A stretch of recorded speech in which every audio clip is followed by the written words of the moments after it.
Hello, welcome to the channel Why Stories. Enjoy watching. Marlene Prieto was embroidering a picture. It turned out quite beautifully, a warm summer landscape, calm waters, a lake, trees, green grass, all illustrating majestic nature. The woman glanced out the window, and there was the exact same scene.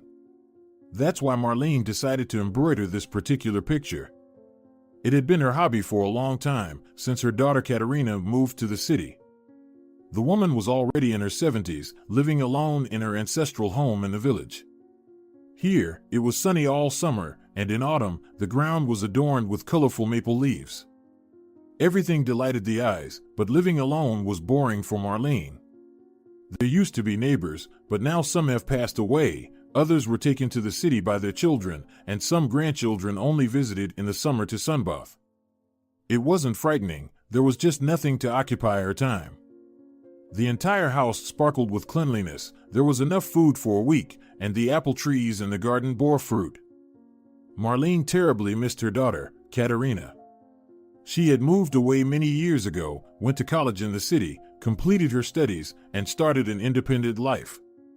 Initially, she visited her mother almost every week, then once a month, then a year, and eventually, her daughter stopped visiting altogether. Katerina had her own children and her own life. Marlene knew almost nothing about her, and she had seen her grandchildren only a few times in her entire life. How were they doing? Were they healthy? Did they need help? Marlene thought about it every time she went to sleep. But there was not a single message from Katerina. Another July has arrived. Summer was in full swing, and many neighbors came here for vacation with their children. Who wouldn't come to the countryside if there's such weather? The lake was right outside the window. Only Katerina didn't come with her children here. Marlene invited her daughter and her grandchildren many times, but they refused, saying they were busy or had vacationed elsewhere. The older grandchild had been to the countryside only once, when he was 2 years old. Marlene hadn't seen him since, and Marta, the younger one, not at all. She was now a year old. What were they up to? What were their personalities like? These questions would remain unanswered, but Marlene didn't despair. During the summer, she had someone from the younger generation to talk to. Next door lived a wonderful family with a child. Alfredo was only 6 years old, and they often invited Marlene to their house as a babysitter. The parents were happy to spend time alone, and the woman stayed alone with this lovely boy. He was truly a wonderful, smart child.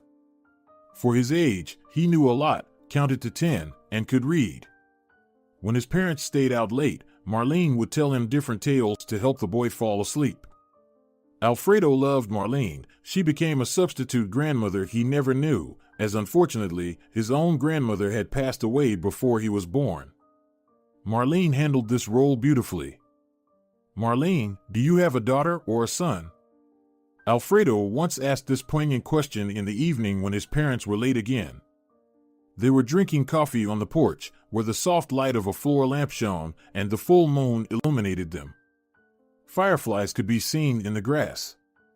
Alfredo often chased after them, trying to catch them in a jar, but all attempts were unsuccessful, and the boy gave up. Marlene looked out the window and pondered. The boy made her doubt again. Did she really have a daughter? They haven't communicated properly in about 10 years. In such a case, could she be considered a daughter? Of course, I have one, the woman calmly replied, smiling.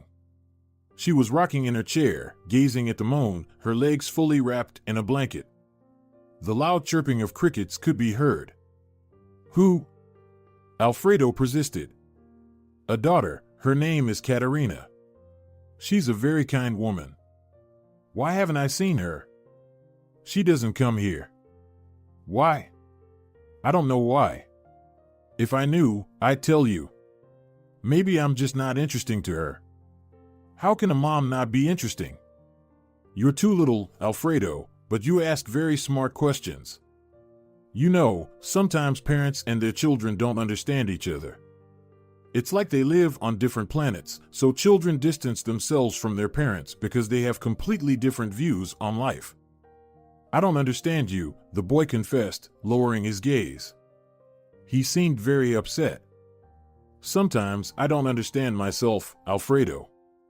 But know that you're a very clever boy, and someday you'll remember my words. I'll never abandon my mom, the boy said firmly, with a hint of resentment. That's right. Your mom is the most precious thing in life. She brought you into this world, she nurtures you and gives you everything she can. Marlene, Alfredo began and hesitated a bit. I'll never abandon you either. Do you want me to be your child? I'll always be by your side. The woman laughed, and the boy rushed into her arms. Marlene saw a tear rolling down Alfredo's cheek. You're the best son, she encouraged him. The boy smiled in response and then laughed. Half an hour later, his parents came home. They thanked the woman for her services and invited her for coffee, but she declined, saying it was time for her to sleep and for Alfredo too. It was almost 11 p.m., and even in the summer, it's better to maintain some sleep routine. Marlene returned home and immediately laid down in bed. She was very tired. After all, she had been with Alfredo from morning till late evening today. They went to the lake, played in the garden, and afterward, tired, drank coffee.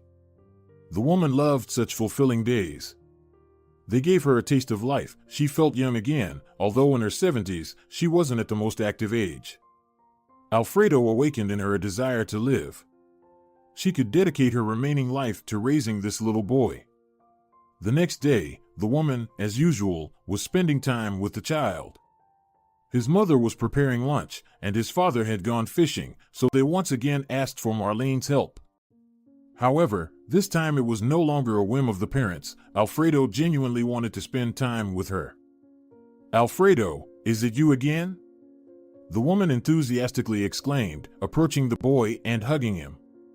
It's me, Marlene, let's go to the garden. Mom said there's a lot of strawberries there, the boy laughed. With pleasure. In my garden, strawberries are also growing, we can pick some. Later, I'll make jam. When you come to visit me in the winter, we'll indulge in this wonderful treat together. They spent about 20 minutes picking strawberries in Alfredo's yard, and when the last berry was placed in the basket, Marlene suggested gathering some at her place. Of course, it was smaller in size, but strawberry bushes occupied a significant part of the garden. The woman often made jam from the berries. Here she also grew honeysuckle, raspberries, and gooseberries. Suddenly, Marlene noticed that Alfredo kept looking back all the time. It seemed suspicious. What did you see there, Alfredo? The woman asked, gathering berries. Oh, I saw some people there, walking around your house. What if they're bandits? The boy replied, his voice filled with fear. He looked back again. This intrigued and frightened Marlene. She quietly stood up and slowly approached the place where people were gathering. She couldn't see clearly, but she noticed the outline of a woman holding a child nearby. This calmed her down. After all, a woman couldn't do anything terrible, and the neighbors were nearby. Marlene confidently walked towards these uninvited guests. However, as she got closer and recognized a familiar face, she was shocked. It was her daughter, Katerina, with her children. Now the woman has quickened her pace even more. She couldn't believe that all of this was really happening. They hadn't seen each other in 10 years. Katerina? Marlene called out to the woman. Of course, she turned around. She held a baby in her arms and smiled. Mom! Katerina exclaimed and rushed into her mother's arms. It's been so many years. Mom, how happy I am to see you. Katerina, my dear, Marlene rejoiced at her daughter's visit. She was crying with joy. It was all so unexpectedly overwhelming. Alfredo joined them, clearly not understanding who all these people were or what they were doing here. Alfredo, do you remember when I told you about my daughter? So, this is her, Katerina, Marlene explained to the boy. Oh, the one who abandoned you? The boy skeptically asked. Marlene got angry at her impoliteness, saying such things in front of Katerina. What nonsense it was. But then she reminded herself that he was just a little child. They quickly brushed off that comment. As they entered the house, Alfredo got acquainted with Teodoro, and Marlene rushed to boil the kettle. Meanwhile, Katerina was sitting on a chair near the table, cradling her infant close and surveying the house. Nothing has changed here since then, she concluded. The same walls, the same dishes. How pleasant it is to return to childhood. Katerina was watching her mother pour coffee into mugs. The children had already found something to do, examining various wooden figurines. Alfredo was trying to explain something about these creations, but being only 6 years old, it looked quite amusing. A 6-year-old was describing a geometric shape and attempting to make it sound as scientific as possible to a 5-year-old boy. Finally, Marlene served the coffee and sat down at the table across from her daughter. She couldn't take her eyes off her. Katerina had dyed her hair, changed her hairstyle, and even altered her clothing style. She was barely recognizable. "My dear, it's been so long since I last saw you," Marlene said, examining her daughter. "What's new? Any news? Please tell me everything. I can't bear it any longer. We haven't seen each other in 10 years. Can you believe it?" Katerina smiled, took a sip of coffee, and only then began her story. "Well, there's nothing particularly new. Now I live with Acacio, raise the kids, work, and am terribly tired. Did you receive a letter about Katerina's birth?" She pointed to the baby in her arms. "How is it going with Acacio? Everything's good in your marriage, right? You've been together for 5 years, right? Has your ex-husband stopped causing trouble? And how's my Olivia? Oh, I haven't seen her in so long." "Olivia is fine," Katerina smiled. "This year she's finishing university, she's dating someone, and soon she'll make me a grandmother and you a great-grandmother." Olivia was Katerina's eldest daughter from her first husband, while these 2 young ones were born during her second marriage. "Well," her daughter added, "that's not so important. The main thing is that we finally met. I missed you so much. And I missed you too, my dear. Have you come here for the entire summer? Finally, Teodoro can swim in our lake."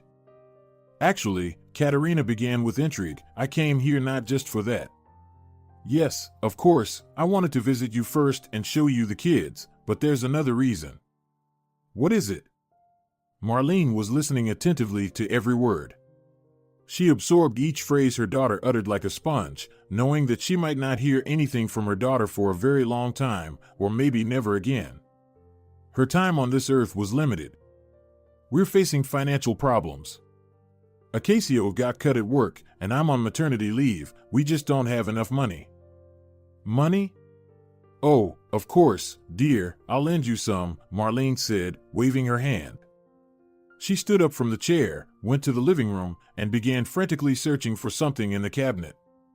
Katerina understood what she was looking for and stopped her, saying, "No, Mom, I don't need your money." Marlene turned around, looking at her questioningly. "I don't need your money," Katerina repeated calmly, gesturing for her to come back. Marlene sat down next to her, but now she was confused. She really didn't understand what her daughter wanted. In reality, money is precisely what we need, but not the kind you save, much more than that. And I know another way to get it. But I need your help, Katerina explained. "Well, tell me," her mother replied with interest. "Do you know about child benefits?" "I do." "Then you know that they can give me money for specific expenses, children's education, expensive medical treatment, and so on. Unfortunately, our situation is such that I need to somehow provide for the family. But what the state allocates is non-cash, meaning I can only spend it on something specific. So, recently, my acquaintances suggested to me a way to cash out these funds.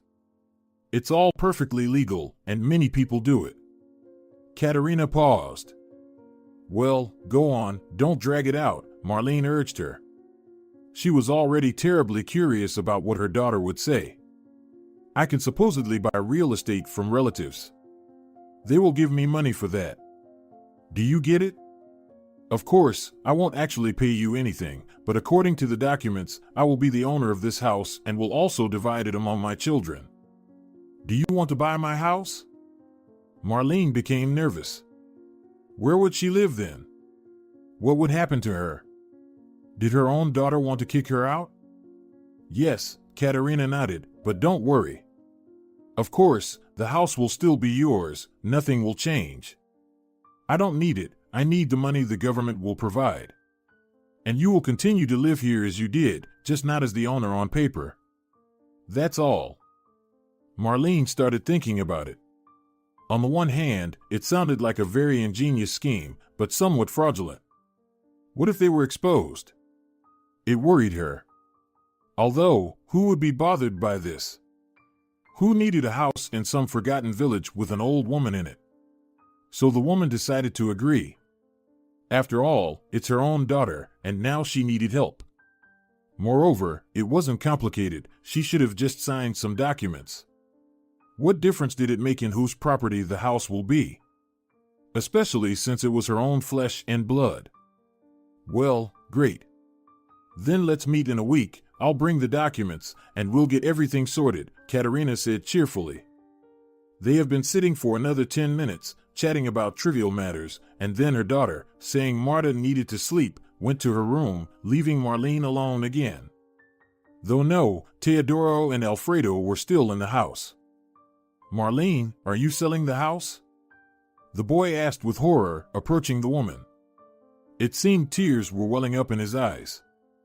No, well, yes, but, Marlene began. Are you leaving me? Alfredo asked tearfully, seeming genuinely frightened. No, of course not. I'll stay here, it's just a formality, Marlene reassured the boy, patting his shoulders. In the evening, her daughter and grandchildren left. Surprisingly, they didn't even stay overnight. Marlene was very disappointed and upset, but she kept telling herself that she had a lot of things to do and take care of. A week passed, and there was no news from Katerina. Marlene had already concluded that Katerina had changed her mind and the deal wouldn't happen. But one weekday morning, she received a letter. It stated that she needed to come to the city to complete all the formalities. Marlene was very anxious about this proposition. She hadn't been to the city for a very long time, and now she was old. How would she endure a 3-hour journey, especially standing in a crowded train? But there was no choice, her daughter asked for help, and Marlene couldn't let her down. The next day, she started packing her bag, took her passport, various house documents, and, of course, prepared some food for the road as she didn't know how long she would be there. Alfredo peeked into the house.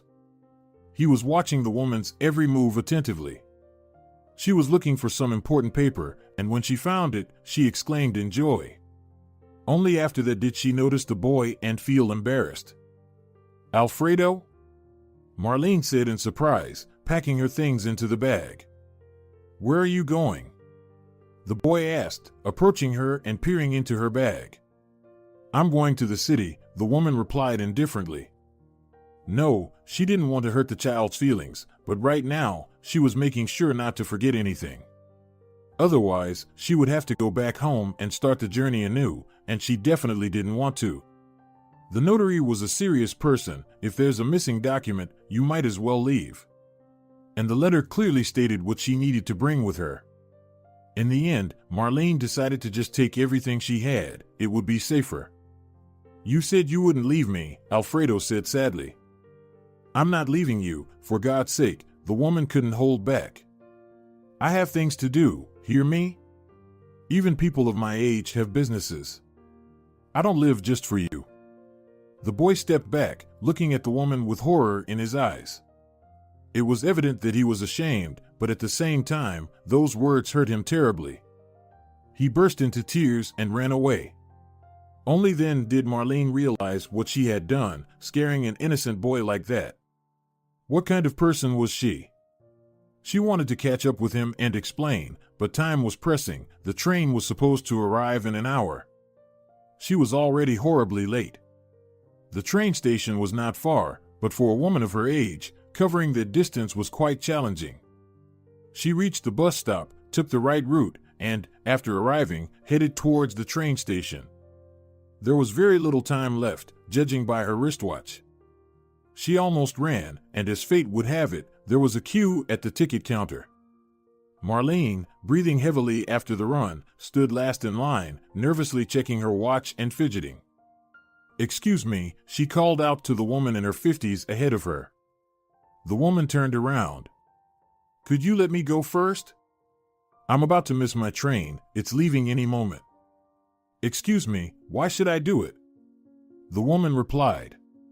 "I might be running late too, but I'm standing in line like everyone else. It's your problem that you haven't arrived on time. I really need this, my daughter is waiting for me in the city. We have to go to the notary," Marlene explained almost pleadingly. "My grandson's waiting for me too, it's his birthday." "I won't let you go first," the stranger insisted. What a horrible person, Marlene thought. Why can't people be more compassionate to each other? It's so rude to respond harshly to a simple request. Meanwhile, only a few minutes remained before the train departure. Finally, it was the turn of this rude woman who had been in front of Marlene. "I need a ticket to the city for tomorrow, please," the woman requested. Marlene almost had a heart attack. For tomorrow? And this heartless woman couldn't let her go ahead. Marlene was so upset that she wasn't even angry anymore. She was just hurt and saddened by the fact that there are such awful people in the world. As soon as Marlene approached the counter, she heard the sound of the departing train. All hope in her eyes melted away. Now she definitely wouldn't get anywhere. Today was the last train going to the city from the nearest station. Due to track repairs, the schedule was reduced by half. Katerina would be terribly disappointed if she didn't see her at 8 a.m. tomorrow at the notary's office. She had let her daughter down. "Where do you need to go?" the cashier asked, bringing her out of her thoughts. Marlene looked at him with despair in her eyes. "Nowhere already," she replied in a melancholy voice, trudging back to the bus stop and then home. Now Marlene didn't even know what to do. She didn't have her daughter's phone. Well, she had it somewhere. Katerina left it for her a long time ago. Marlene wrote down the number on a piece of paper, but then she put it somewhere on the desk, and that was it. She never used those mobile phones herself. Why would she need it in the village? They say they're nothing but trouble. If she wanted to send a letter, she could go to the post office again by bus, and she didn't have the strength for that anymore. Why didn't her daughter come for her herself? She had a car, after all. Marlene somehow made it home, sat on the porch, took a moment to catch her breath, and began contemplating what to do next. Alfredo once again interrupted her heavy thoughts. It seemed like he was still upset about the situation that occurred 2 hours ago. "Why didn't you leave?" he asked. "I missed the train," Marlene replied gloomily. She wasn't in the mood to engage with the boy. Alfredo approached, sitting next to her on the steps. The porch, once painted green like everything else, had long since lost its paint, making it look abandoned and crooked.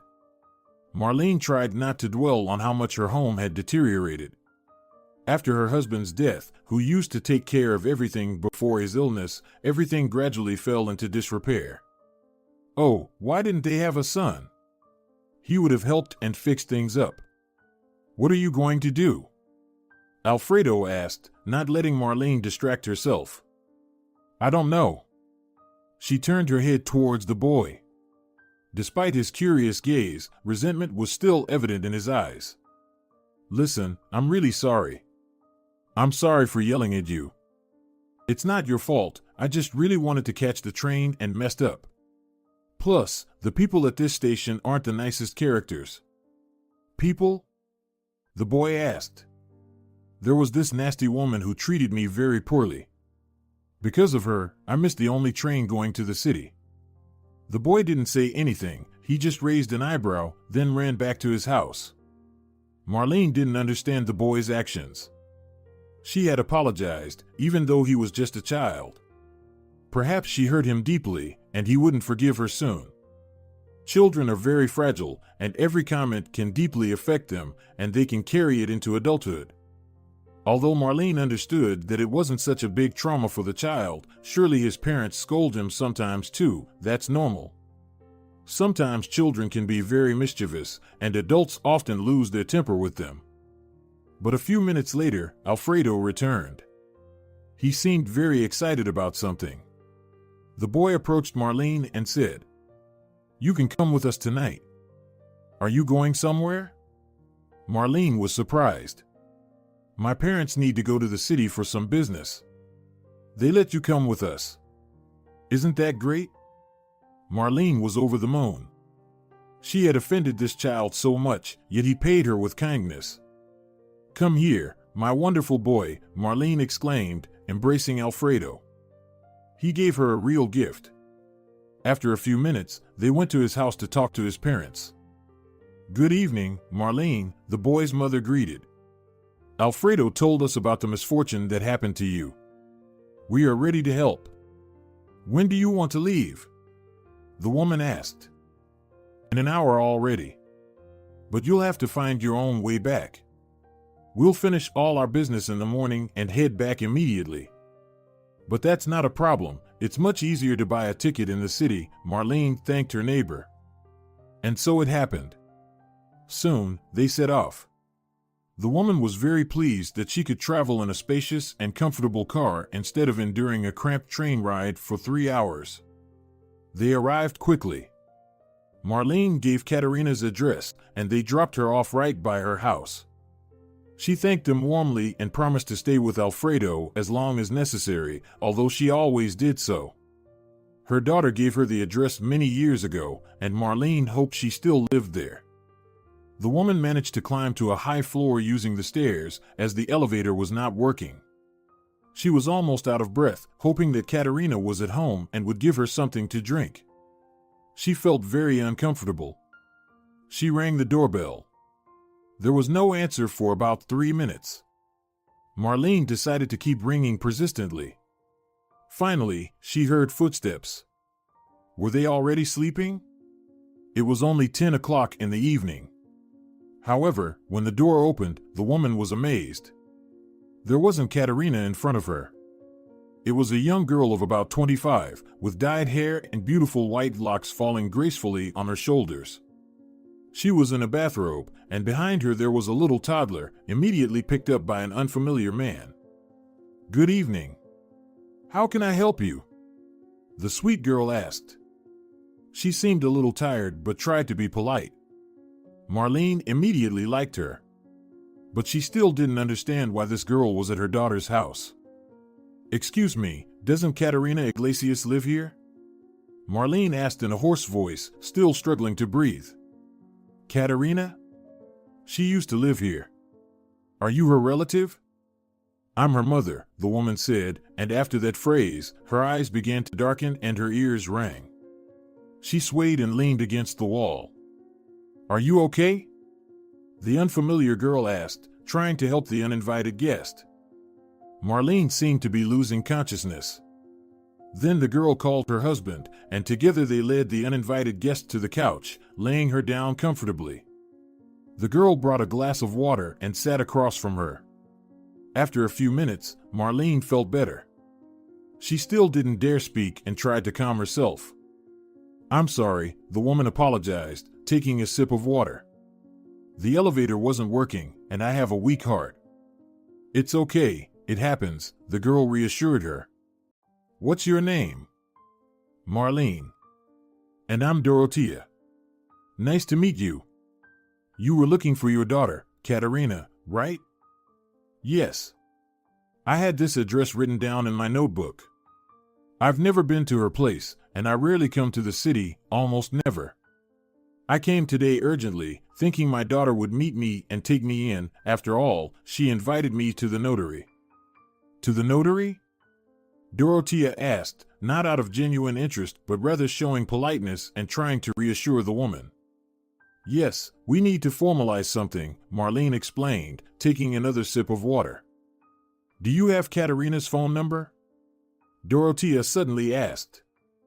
"No, I always wrote her letters." I know it's old-fashioned, but I don't understand anything about phones. Wait, what am I saying? Exclaimed the young mother. I have her phone number. I'm afraid to ask where you got it. Well, we bought this apartment from her 2 weeks ago. The price was very attractive because she urgently needed to sell it. I don't know the reasons, but my husband and I decided to take the offer, and we don't regret it. Look at the renovation here. And we're a young family. She didn't tell me that she sold the apartment. She did need money, that's true, but why go to such extremes? She mentioned something about leaving, I don't know where, but it's really urgent, Dorothea replied, scrolling through the contacts on her phone. Ah, here it is, let's call her now. She called her. A minute passed, but no one answered. Let's try again, Dorothea persisted. But the result was the same on the second attempt. Katerina was unavailable. How strange. Maybe she's already asleep? Did you make arrangements to meet? Not at all, but it was taken for granted. She knows I have nowhere to stay in the city. I actually wanted to come to her during the day, but it turned out I only arrived in the evening, and as it turns out, she no longer lives here. Don't get me wrong, Dorothea began delicately, but in my opinion, your daughter is acting strange. How can you treat your mother like that? Well, I'm sure she means no harm. Tomorrow, there will probably be a valid reason for such behavior, and today I'll figure out where to stay. Dorothea exchanged glances with her husband and then nodded approvingly. Listen, stay with us. I'll make up the couch for you, and in the morning, I can take you to the notary. How does that sound? Dorothea suggested it with a smile. Marlene couldn't believe her luck. Today, 2 good families have helped her get out of such a difficult situation. It was a stroke of luck. If it's not too much trouble, I'd be happy to stay, Marlene said. That's what happened. Dorothea turned out to be very attentive. She made up the couch, fed the poor woman, and poured coffee. How did it happen that you haven't communicated for 10 years? Dorothea wondered, sipping her coffee from a mug. I don't know. We used to talk before. She would tell me about her children's birthdays and congratulate me, but then it all faded away, and I didn't really interfere. Who needs such an old lady? I should be choosing a grave for myself. What are you saying? What are you talking about? Dorothea parried. You're a wonderful woman, and as for your daughter, you've been extremely unlucky. My mother died when I was 16. She was hit by a car, she was crossing the road, and the driver was drunk. Tears welled up in the young woman's eyes. If she were alive, how wonderfully would we communicate with her? She would help me with the little one. It seems to me that your Katerina doesn't value you at all. I sympathize with your grief. But I think Katerina is just that kind of person. She wasn't sociable from childhood, she was often bullied for it in school. After finishing college, she started working and became a busy woman, family, her own household, work, she had no time for me. Oh, that's your business. The main thing is for you to be happy. You're still young, you'll have a big family, Marlene reasoned, raise your children so that they love and respect both you and their father, so that they visit you more often, because in old age, a glass of water is really needed, she awkwardly joked. Dorothea laughed. Oh, it's already midnight. I think it's time to go to bed, said Dorothea, who quickly began to clear the table. Finally, Marlene settled into her improvised bed and quickly fell asleep. This day had tired her out unexpectedly. She certainly didn't expect such adventures. In the morning, the smell of delicious pancakes wafted from the kitchen. Marlene got up and looked at herself in the mirror. She looked quite presentable. The couch turned out to be soft, unlike hers at home, old and rickety, with nails sticking out of the upholstery and pillows more resembling rocks. Oh, Marlene, Dorothea greeted her joyfully. Good morning. Her husband was already sitting at the table, devouring pancakes. It smells so delicious here that I couldn't resist and came in, Marlene explained, entering the kitchen with a shy smile. Sit down, your pancakes are already ready, Dorothea said. Marlene sat down opposite Dorothea's husband. We didn't get a chance to meet yesterday. I'm Marlene, the woman introduced herself to the young man. My name is Leo, the guy replied amiably. Family harmony prevailed in the kitchen. It was evident that these people had truly married for love. Suddenly, a baby began crying in the other room. Dorothea immediately jumped up and rushed out of the kitchen. I apologize for such a question. Is it a boy or a girl? Marlene asked. A boy, Pedro.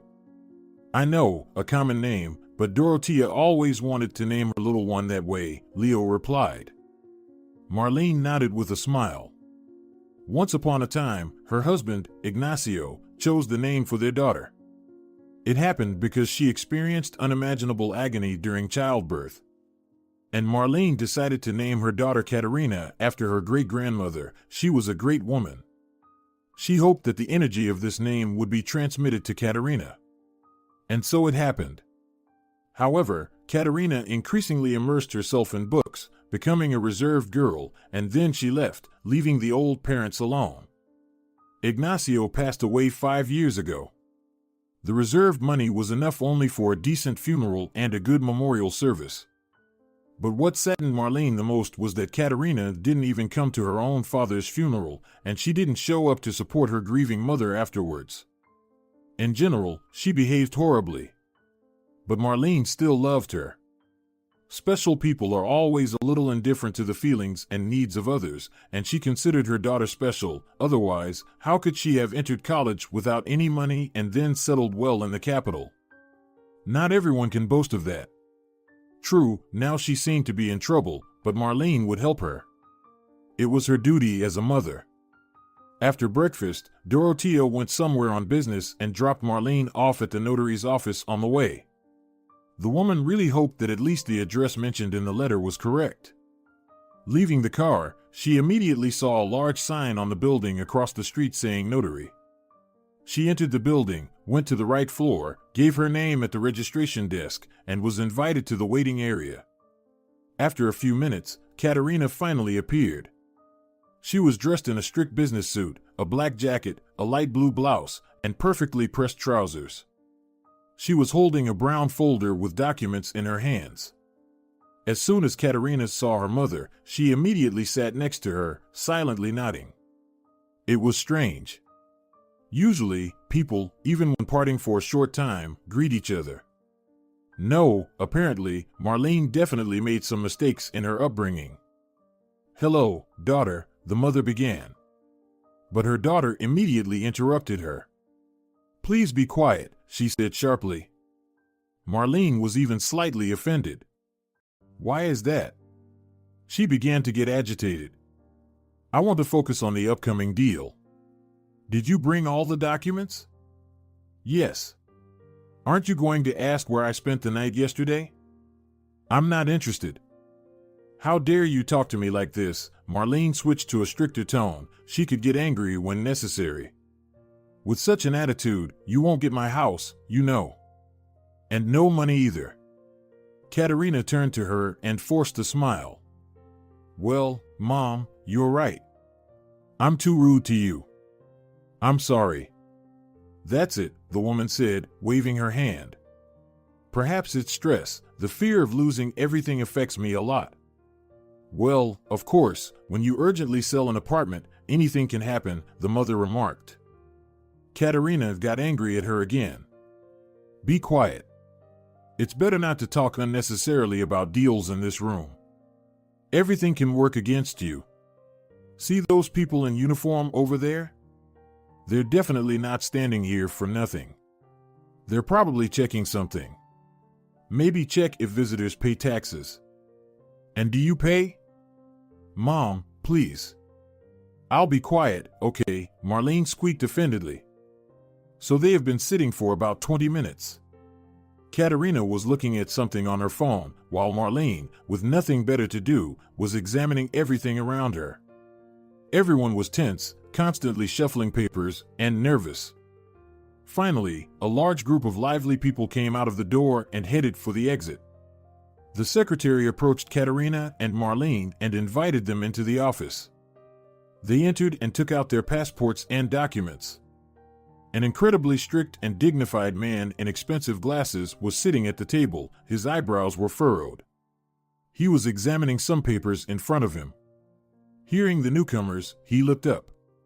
"So, are you Marlene and Katerina?" he asked sternly, studying the women with his gaze. They nodded in agreement. "Please, have a seat." Mother and daughter glanced at each other and sat in the chairs. "Katerina, as I understand it, you intend to buy real estate from Marlene, your mother. Is that correct?" he asked. Katerina nodded. "Let me find out, for what purpose?" the man asked. Marlene already understood that this was the notary himself. "You know, I have 2 little children, not counting my eldest daughter, who is a student. Our family has grown, and we need more space. I live in a small apartment in the city. After the breakup with my husband, I have a 1-room apartment with the kids. Here, please take a look at the documents." Marlene couldn't believe her ears. How well she was lying. So that's why she sold her large apartment in the center a week ago. "Do you live with your husband, or are you a single mother?" the notary asked. "He left the family when I gave birth to our second child," Katerina replied plaintively. "According to the documents, we are still married, but he plays absolutely no role in raising the children," Katerina answered, "so I asked my mother to help. She is willing to sell her house to us because—" Katerina looked at Marlene as if she were hinting at something, and then even stepped on her foot under the table. Marlene understood that it was her turn to lie. "Yes, I confirm. I may soon join the majority, and they still have a lot of time to live. I can't leave them alone, but I can't leave myself without means of subsistence, so I suggested my daughter buy my house." "Where will you live then?" the notary inquired. "Me? I will move to a nursing home. My daughter found a very good one for me, and the money from the sale will come in handy. I can't live alone. The time has come." "Well, I understand," said the notary. "Will you be paying with child benefits for this purchase?" he asked Katerina. She nodded. They were asked to wait a little longer while they prepared all the documents. After 2 hours, during which Marlene was already terribly tired, everything was finally signed as required. "So, today we will send the documents for verification. When the transaction is registered, approximately in 3 working days, the pension fund will transfer the money to the seller. I will return your certificate with a mark to you. We also need a power of attorney for me to receive the money for my mom," Katerina suddenly said firmly. "Why is that?" Marlene started. "Do you want to come here again?" her daughter dryly asked, giving her a fierce look that said, "Why are you arguing? We've already agreed on everything." "Oh, yes, Marlene hurriedly realized, "of course. Forgive me, I'm an old woman." Half an hour later, they were given the power of attorney. "All the best," the notary concluded, signing the document. "Have a nice day." Finally, they were free. Marlene desperately wanted to go home, away from all these complexities, from these papers, from the crowd, the hustle, and the noise of the big city. When they left the building, Katerina, having called a taxi for her mother to the station, was already preparing to say goodbye and leave for her own affairs, but Marlene stopped her. "Don't you want to tell me anything?" she asked sternly. "About what exactly? Why did you sell your good, large apartment? Surely only for the sake of having them transfer this money for my house to you. But it's worth much more." "Oh, Mom, it's none of your business. I have to run." And Katerina was about to leave again, but her mother's words stopped her. "I went to your old apartment yesterday. By fate, a young couple gave me shelter there. You probably know them, as they bought your former apartment. Why didn't you even warn me that you had moved out? Why didn't you give me a ride to the city? I thought you cared about me and thought you needed me. But you only needed that wretched money." Katerina's face immediately darkened noticeably. It was as if she felt guilty for her wrongdoing, and even though she was already quite old, she looked like a 5-year-old child being scolded by her mother. "Mom, I had a terrible day yesterday. I had a fight with my husband, and Marta got sick and cried all day. I physically couldn't invite you in. We had just moved in, and in that small apartment, there wasn't enough space even for us," the daughter explained. "And I couldn't come to pick you up either. If only you knew how busy I am right now and how overwhelmed I am with solving all these problems." "You made your choice," Marlene shrugged. "But you could have at least warned that you couldn't provide me with a place to stay. I would have come in the morning, but because of you, I bothered the neighbors. They gave me a ride in their car so I could sleep at a stranger's house afterward." "Mom, I'm sorry," Katerina approached and hugged her mother. Marlene immediately melted from these embraces. Her daughter rarely hugged her, and perhaps today, guilt gnawed at her so much that she decided to show affection. "Are you going home now?" Katerina asked. "Do you want me to go with you to the station? If it's not too much trouble." "Mom, what are you saying?"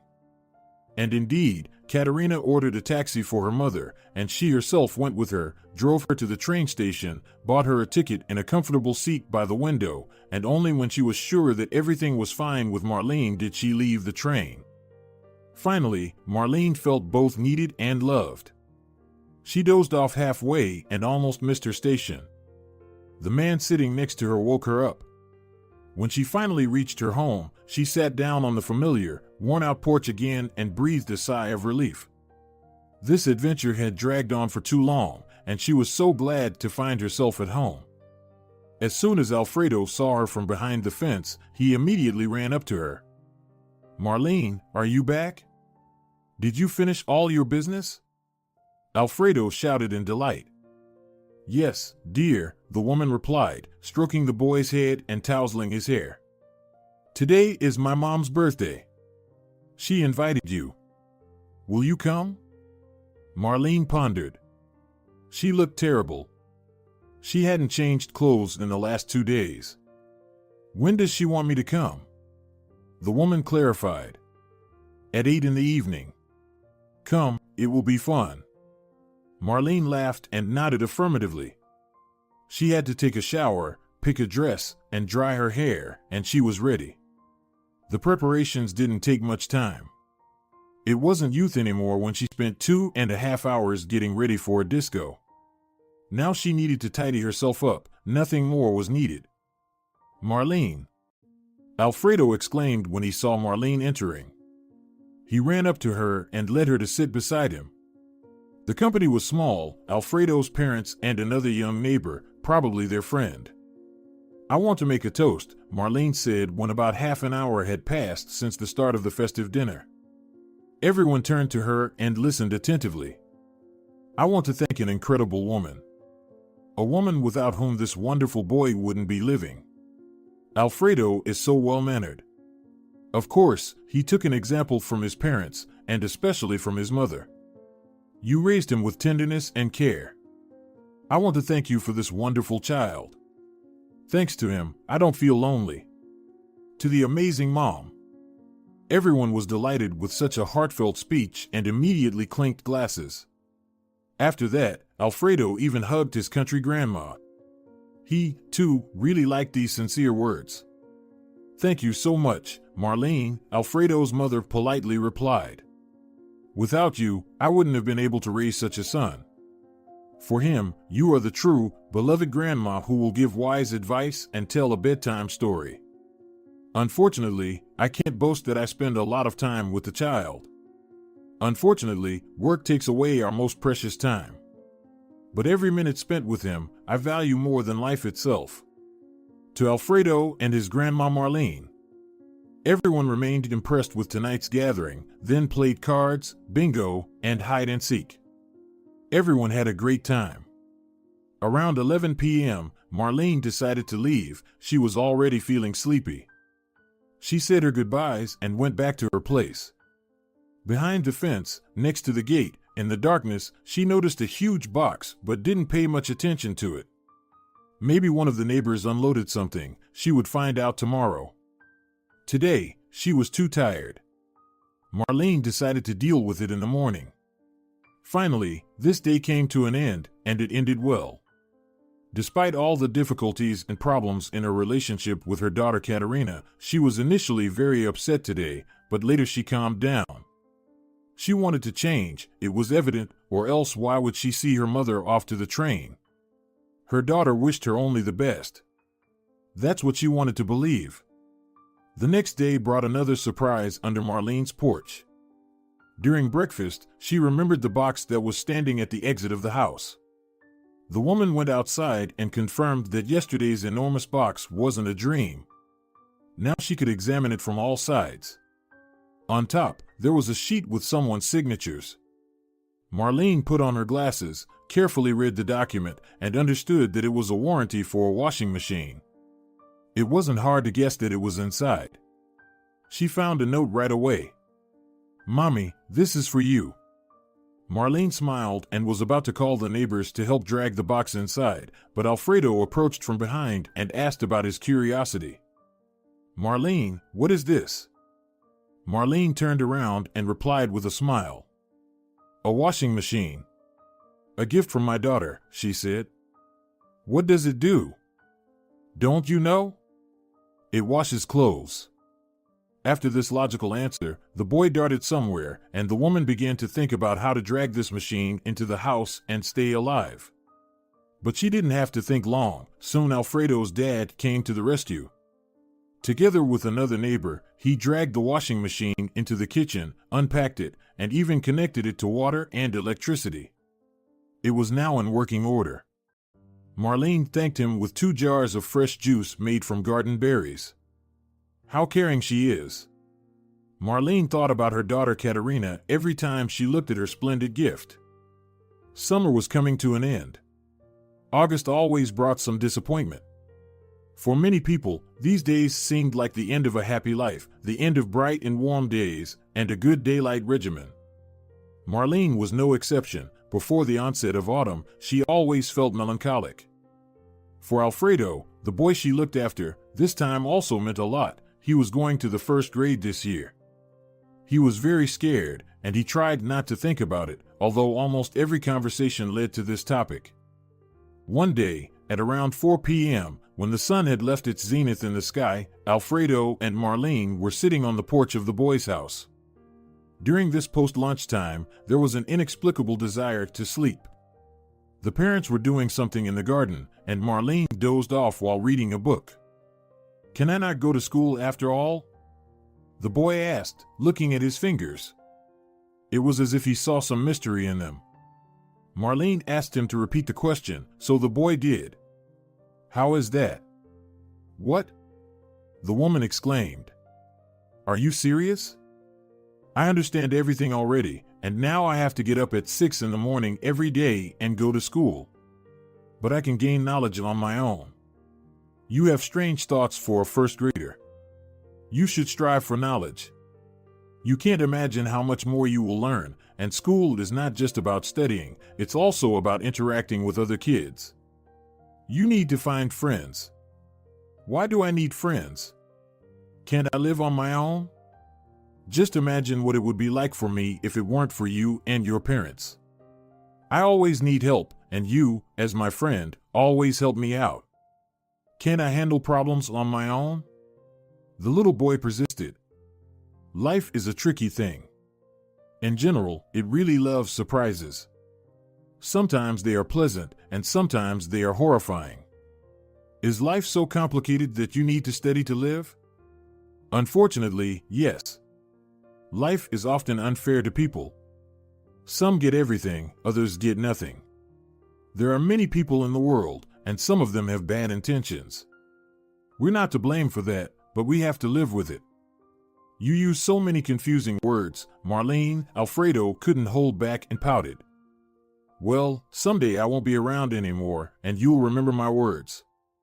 With that, their conversation ended. There was no point in explaining the complex system of the big life to a 7-year-old. He was still too young to understand anything. For him, the world was rainbow-colored and beautiful. In his opinion, there were only kind and caring people in it, but that was not entirely true. And soon, Marlene found this out once again through her own experience. Soon, real autumn arrived. Yellow leaves slowly fell from the trees, and cracked brown chestnuts were scattered everywhere. A spreading chestnut tree grew right in front of Alfredo's parents' house.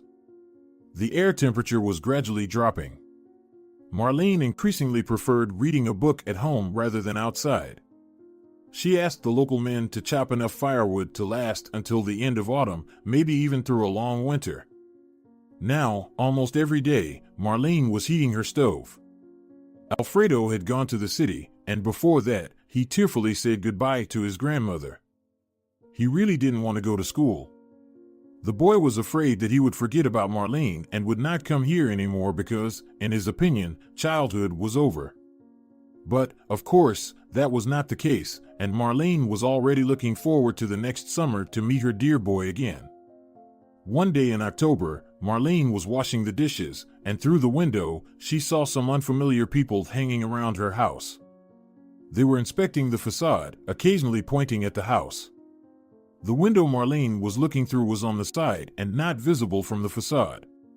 She felt a bit uneasy. Many neighbors had already left, and those who remained were not familiar to her, and she hadn't done anything to them for them to have any grievances. She wiped her hands on her apron and went to the front door. Looking through the peephole, she saw that these people were inexplicably interested in her house and opened the door. They immediately turned their gaze to her. "Good afternoon.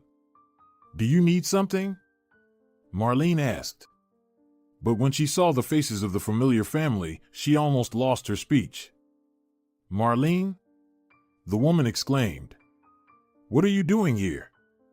It was the same family with whom she stayed overnight in Katerina's former apartment, the family to whom her daughter sold the apartment. And now they were standing right in front of her, not understanding how this woman, whom they once sheltered, could be here. "I live here," Marlene simply replied. "You live here?" Leo marveled, surveying the house. "Yes," the woman continued to assert, not understanding what they wanted from her. "And how did you end up here?" Marlene. "Oh, Marlene," Dorothea said wearily, "let's go inside, I'll explain everything. Honestly, this is all very strange." Marlene, of course, gladly invited them into the house.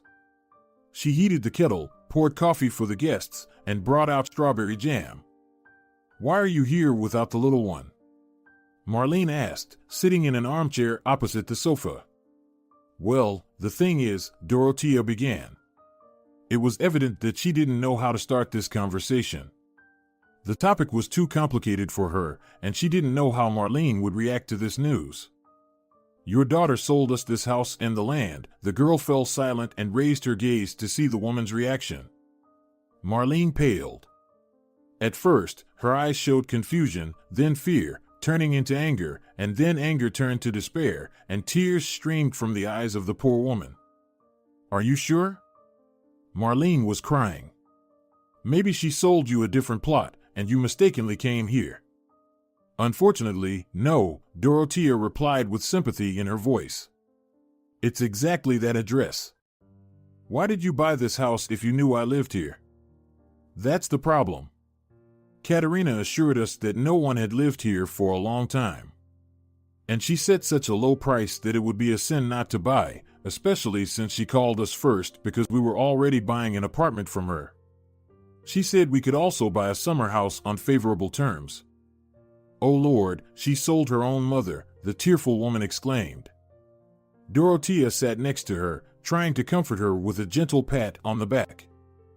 "I don't understand why your daughter did this, but she was in a hurry to sell the property urgently." "Where was she rushing to?" Marlene snapped out of her trance and depression. "She didn't say, she just insisted that all this needed to be done very quickly, so we immediately processed the documents, literally the day after the offer. We didn't even go to see the house because Katerina assured us that it was only good for demolition." "Oh Lord!" Marlene exclaimed. "How could she? She is heartless. She herself said to transfer the house to her name, and, out of the kindness of my soul. Oh God, how horribly she acted.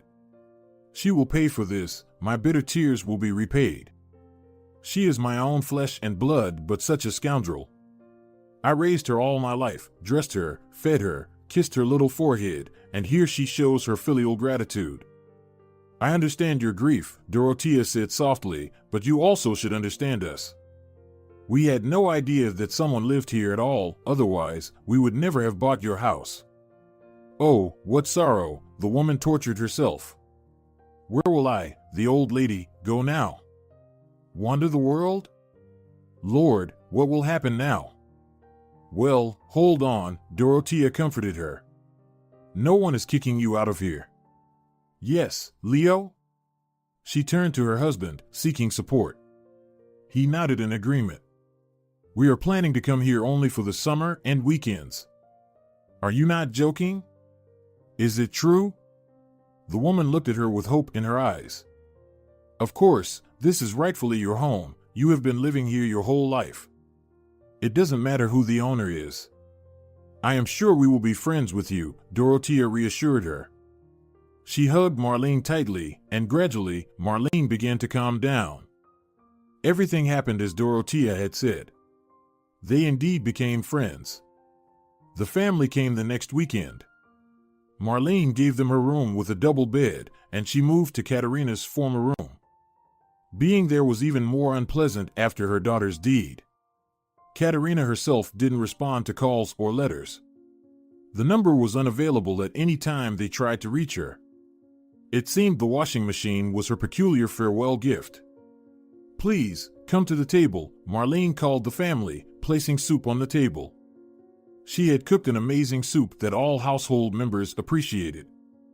Marlene, Leo, and I wanted to propose something to you, Dorothea announced. We noticed that instead of gas heating, you have an old stove. It's dangerous, there could be a fire.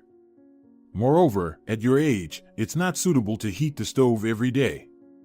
And the rooms are quite damp, one stove doesn't heat the whole house properly.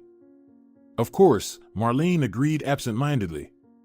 My little house is already not in the best condition, but what can I do? So here's the thing, Dorothea continued. We decided to install gas, put in radiators, and, in general, renovate the house to make it look more modern and be more comfortable to live in. What do you think about it? I'm all for it, Dorothea. I'll even help with money. My pension is not big, but... No need, Leo smiled. We'll handle the expenses ourselves. They came to an agreement. Already from the next weekend, Leo brought workers to the house. They installed radiators, laid pipes, and soon brought gas to the house. Life began to improve. Marlene helped the family as much as she could, cooking, cleaning. Her life now somewhat resembled the fate of a servant, but she didn't feel it, as she had always been bored alone. Now she had a semblance of a family that needed her support. As the young mother was busy with the child, repairs, and some remote work, she constantly did something on her laptop. And Marlene was happy to prepare pastries, bake, make coffee, and set the table for everyone. The feeling that she could be useful again brought her incredible joy. Little by little, they made good repairs in the house, insulated the walls, plastered them, added wooden panels in some places, renewed the floors, fixed the roof. There were no more leaks from the attic. They replaced the old stove with a modern fireplace and even changed the old furniture. Now the sofa was not as lumpy, and the table didn't stubbornly collapse at the most inconvenient moment. Marlene rejoiced at these changes. This family, which had become so close to her, maybe shouldn't have lived here, but still, thanks to them, her own life had truly changed for the better. It was a sunny and warm late April day. Flowers were blooming in the garden, and on one of these spring days, it was Marlene's birthday. She wasn't used to celebrating it, and rarely did anyone congratulate her now. Her own daughter had stopped doing it a long time ago. Close friends either died or moved away, leaving only her husband, but when he died, there was no one left even to remember this date. But this year brought such drastic changes that they couldn't help but touch this wonderful holiday.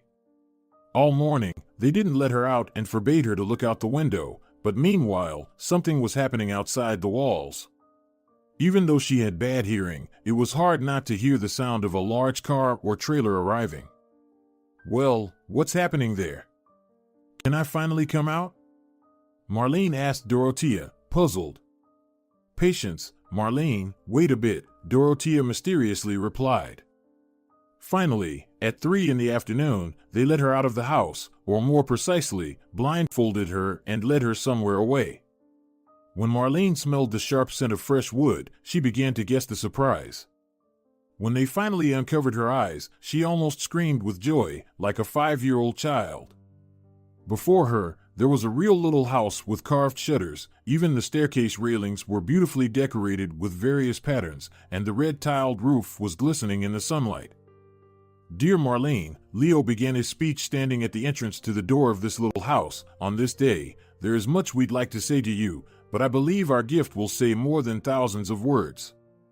We are very grateful to you for giving your room to our little son, who will grow up and consider you his grandmother. You said you would live in the living room, but, of course, that can't be like this. Now you are almost a member of our family, and we want to express our gratitude with this gift. We bought a separate little house for you, as you can see. It has all the conveniences, from a television to a toilet. We want you to feel comfortable and have your own space.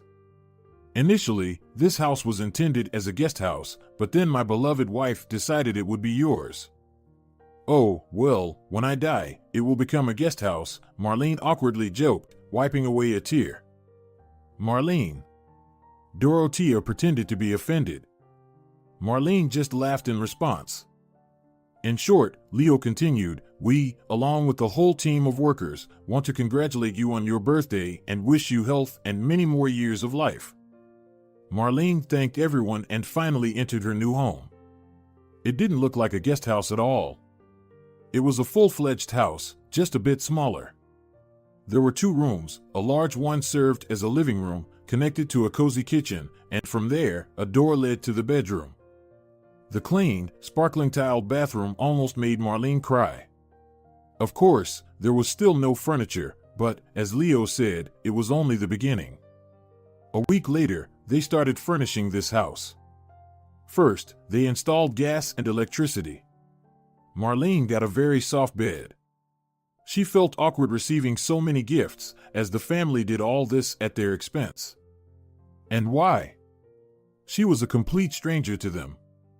Marlene didn't understand this because they had no family ties. They were not even distant relatives, yet these people took care of her more than anyone else had in her entire life. Summer arrived. Unbearable heat started in June. Everyone was already wearing shorts, and Leo and Dorothea set up a pool in the backyard. Finally, Alfredo came to the summer house. Marlene had been eagerly awaiting his arrival and even gave him a box of chocolates. "Marlene, do you live here now?" The boy wondered. "Yes, dear. It's a long story, but now everything is fine. Someday, I'll find the time to tell you this horrifying and, at the same time, wonderful story. But now, let's go sunbathe in the sun," Marlene replied. The boy couldn't hide his amazement. He still didn't understand who these people were or why they were living in Marlene's house. The family was relaxing together in the sun. Alfredo and Pedro immediately found a common language and were already splashing in the pool together, while Leo and Dorothea were laying under the umbrella to avoid the scorching sun rays. "You know, I once studied at the history faculty and went for summer internships on various excavations," Leo suddenly said out of the blue. Marlene, who was lounging nearby on a sun lounger, turned to him. "Missing the old times?" she jokingly suggested, laughing. "Not that I missed them, more like I just looked around, at this land, at the old church in the village, and remembered your words. You said that there used to be another house on this very spot, and the village is over 100 years old. Is that right?" Marlene nodded affirmatively. "What if something is still left from those times here? Very often, if no excavations have been conducted and the foundation of the house hasn't been changed, you can find very interesting things," the guy explained. Dorothea was interested and joined the conversation, coming out of the pool and covering herself with a towel. Do you want to conduct excavations? She asked with enthusiasm, squealing with joy. Well, I didn't say that. Excavations? Where? When? Alfredo exclaimed, intrigued. This topic captivated everyone present. Okay, Leo laughed, raising his hands. Next weekend, I'll bring a metal detector, and we'll look for something here. Everyone actively supported this idea. Dorothea told Marlene what she wanted to find here. What if we find a silver spoon or coins from the 17th century? She exclaimed in admiration while putting Pedro to sleep. We'll find something, the tired Marlene replied monotonously, stirring her coffee with a spoon. I'm sure of it. A week later, Leo brought the metal detector, as promised. Everyone gathered around the guy while he assembled the device. What if we find old skeletons here? The restless Alfredo asked. I hope not, Dorothea sarcastically replied, and everyone laughed. Finally, the metal detector was ready for use. Leo stood up and started moving it from side to side. It barely made a beeping sound. The guy was slowly walking forward, sweeping the device. Finally, the metal detector beeped quite loudly. Alfredo even covered his ears from the sound. It was clearly unpleasant. Oh my God, I found it! Leo shouted. He frantically began to dig with his hands into the sand, but when he lifted the item lying among the grass, he was quite disappointed. It was just an ordinary gold earring, modern, not antique. He shook off the dirt, and Dorothea immediately rushed to him.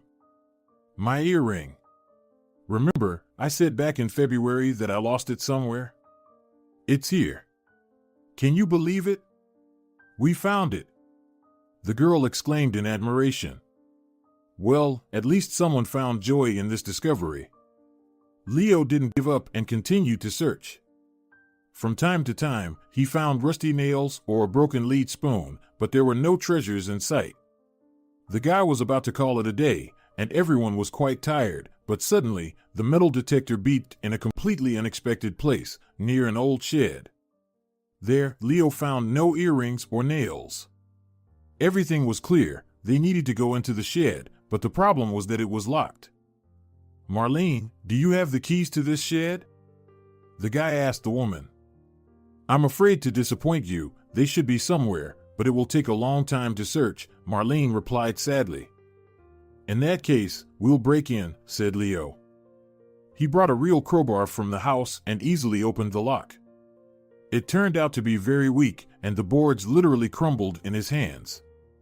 Apparently, this shed, like the house on the old foundation, was many years old. When they entered, the metal detector beeped again. It beeped very loudly. Dorothea, Pedro, and Alfredo covered their ears to somehow protect themselves from this terrible noise. There was no floor in the shed. It was completely bare, hard, and compressed like stone. Looks like we need a sturdy shovel, Leo informed me and went searching for the right tool again. Marlene, do you think there's something worthwhile in there? Dorothea asked the woman. I really hope so, because finding out will require quite a lot of effort, she remarked. After 5 minutes, the guy returned with a huge shovel. He ran the metal detector over the presumed treasure location again. The device beeped again, meaning they had to act. The soil resisted the shovel for a long time. It was horribly hard, but eventually Leo started digging. These excavations took several days. The family, except for the diligent treasure hunter, laughed and teased Leo to stop doing nonsense. He made a lot of effort. What if he found another rusty lock? One day, the family, excluding the enthusiastic treasure hunter, was sitting at the kitchen table, drinking coffee. Alfredo, who came to visit Pedro, was telling about his new school friend. I hope Roberto is a good boy, Marlene remarked. Of course, Alfredo replied, we're building a model airplane together. Suddenly, they heard a scream from the backyard. Oh my God! Lord! Leo yelled. Everyone exchanged glances and rushed to the scene. Leo, are you okay? Dorothea shouted, reaching the shed. Dorothea, Marlene, come here quickly, the guy continued to shout. When everyone arrived and approached, what they saw struck them to the core. At the bottom of a wide pit, almost 1.5 meters deep, the lid of a large wooden chest secured with iron strips was visible. Leo shone a flashlight into the pit and couldn't believe his eyes. "What is this?" His wife wondered. "It's a chest.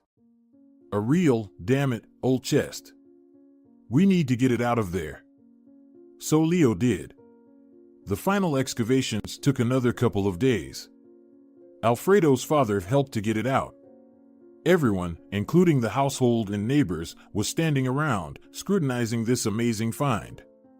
The chest had a thick chain with an amber lock, and unlike the lock on the shed, this one didn't fall apart. It was very sturdy, albeit rusty, as if it were made of cast iron. The wood, on the other hand, had cracked but not swollen. The chest seemed very strong. "Dorothea, bring bolt cutters," the guy said to his wife. In just 3 minutes, they cut through the old chain. Now, the task was almost done, to open the coveted chest and find out what was inside. At that moment, everyone froze.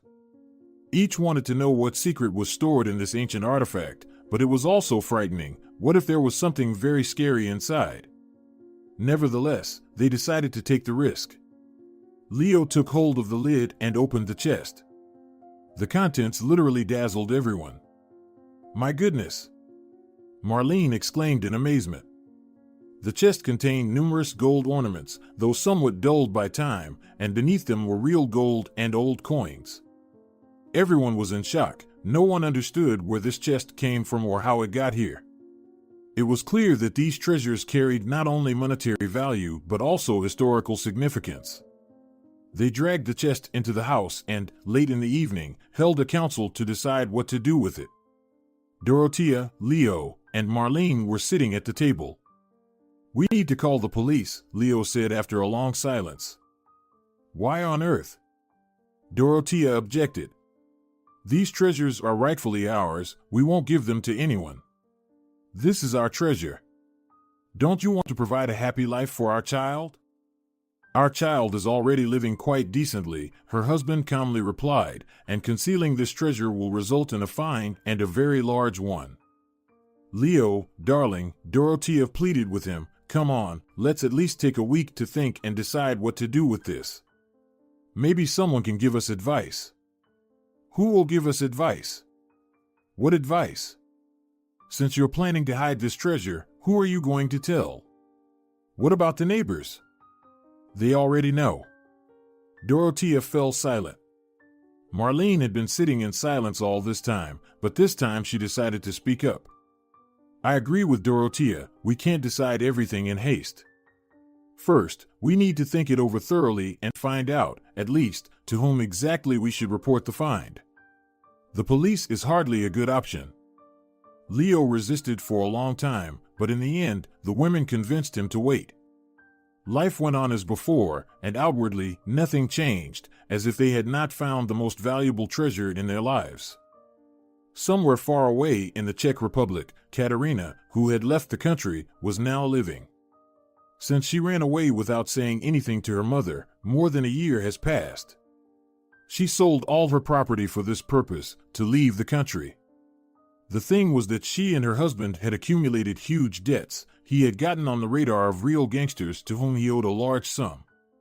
In this way, the family hoped to escape persecution and solve all their difficulties. Surprisingly, they succeeded. One evening, getting ready in front of the mirror for another night out, Katerina saw that an old friend was calling her. They had been very close since childhood. They were born and raised in the same village, then both moved to the capital. There, their paths diverged, but after several years, they became friends again and continued to communicate. "Katerina," the friend said into the phone. "Aurora?" The woman exclaimed in surprise. "How long has it been since I heard your voice? How are you? Why did you decide to call and reminisce about our youth?" "I'm fine. I'm calling you to tell you something. It's related to your mother." These words intrigued Katerina a lot. "Yesterday I was at a family gathering. Well, there were Nora, Natalia, and my grandmother Laura. Do you remember her? Aurora asked. How could I forget her? A formidable woman.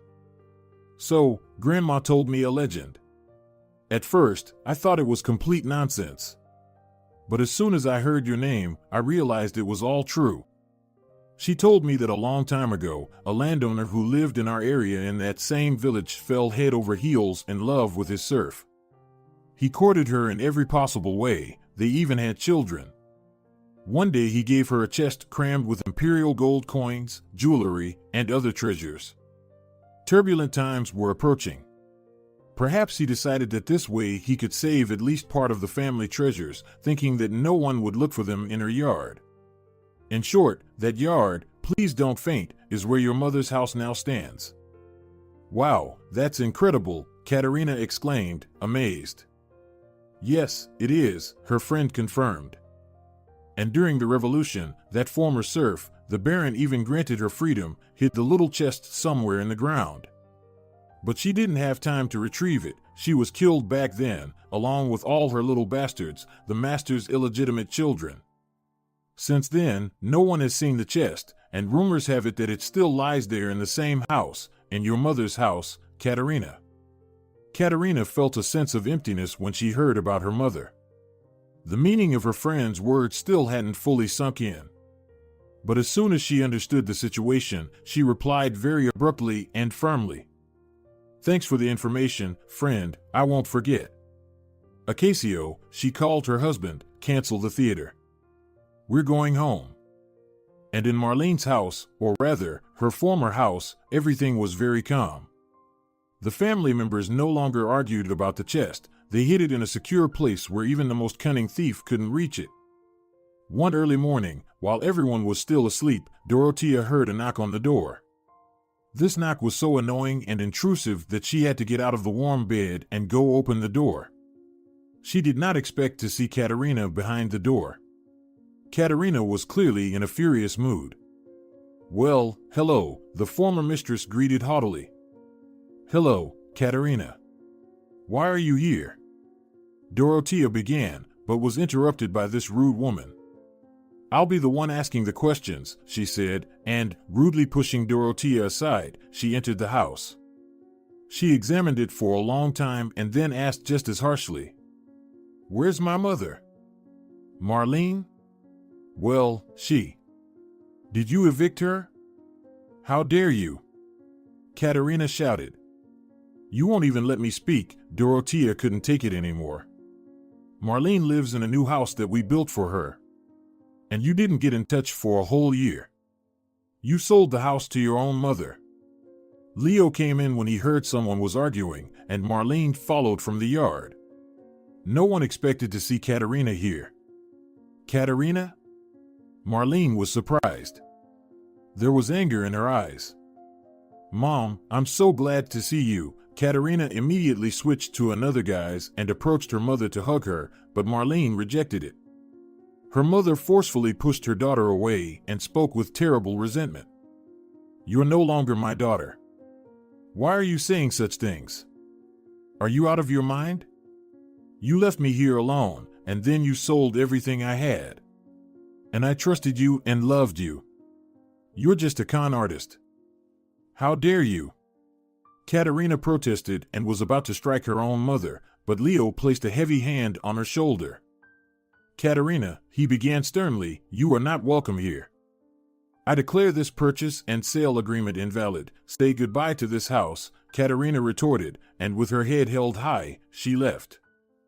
Everyone was left with a bitter aftertaste from this unexpected visit by a guest from the past.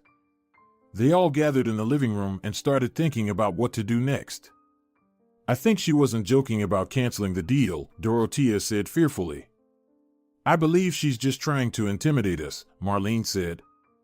She looked very arrogant, Leo noted. And the main question, why does she need all this?